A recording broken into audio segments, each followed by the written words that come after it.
Hi, today we're going to be showing you how to replace the control switch on a RA-76 Range Hood. And as you can see, we have the filters removed so we can gain access to the control panel that's sitting in here. There's actually going to be two panels. One that is being held by the two outer screws, which is the first one that we're going to remove, and the second panel that's being held in by the two inner screws.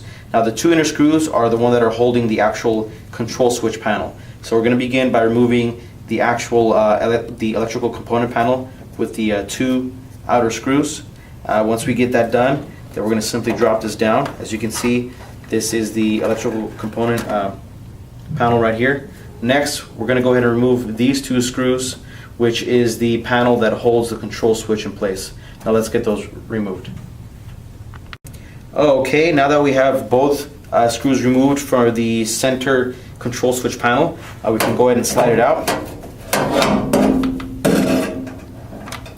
Okay, there is the control panel. As you can see, the switch is actually mounted to the control panel by these two screws in the back, and the connection is right here. Now what we're going to want to do is go ahead and replace it by removing this connection right here. So go ahead and follow the wires that are coming from the switch, follow it to the connector, go ahead and press on the clip itself, and there you go. The switch has now been disconnected and is ready to be replaced. Okay, now that we have the both screws removed and the washers that sit on the outside, now we're able to go ahead and then replace it with the new control switch. And when you actually receive these in the mail, they're actually going to have the wire and the connection already pre-connected, so you don't have to worry about that. It's just remounting everything and then plug it in, which is a much easier installation.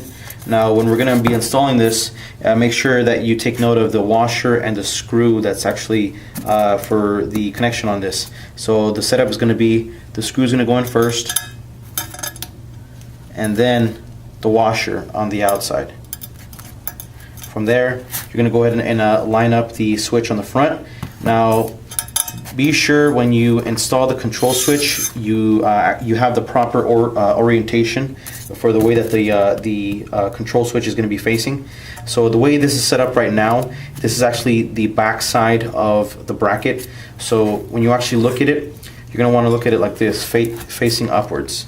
Now, when the panel is facing like this, this is the actual front flat surface for the control switch. And as you can see, we're going to line it up so that the power on the left is facing to the left of the actual bracket.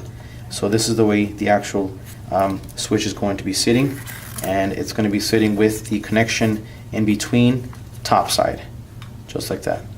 So like I said, it's going to be the screw first, and then the washer on the outside, and then you're going to go ahead and hand tighten the screws to make sure that the control switch is secured. And basically you're just going to go ahead and reverse the steps that we did to remove it, and you should be good to go.